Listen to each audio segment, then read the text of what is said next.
I guess Greg Abbott is telling us that if you don't like what the Supreme Court says, you can just ignore them. What's the point in having laws when you can just ignore all of the laws that you don't like?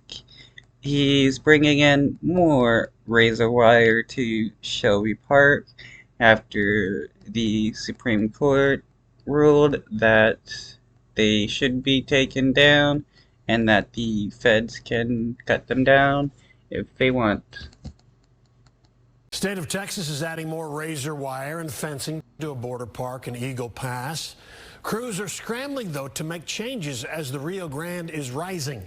Fox's Matt Finn reports from Eagle Pass.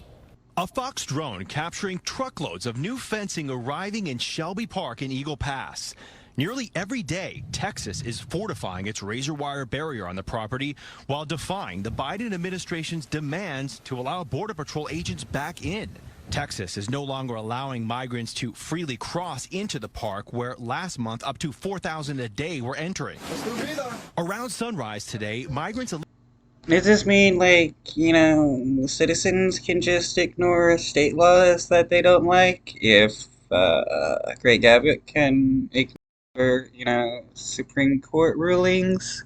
Legally crossed and climbed onto Texas's cargo container wall. Texas National Guard ordered them back to Mexico.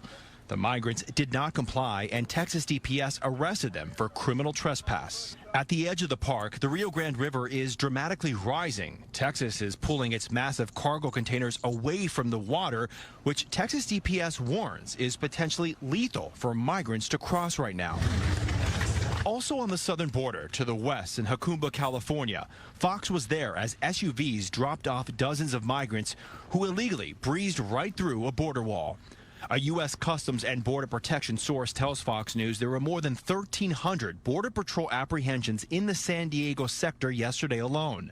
1,100 were single adults, with more than 160 from China and 120 from Vietnam. The San Diego... Nice. All we need to do is just process these people and give them a social security number, and you can make them citizens. Like, it's that easy.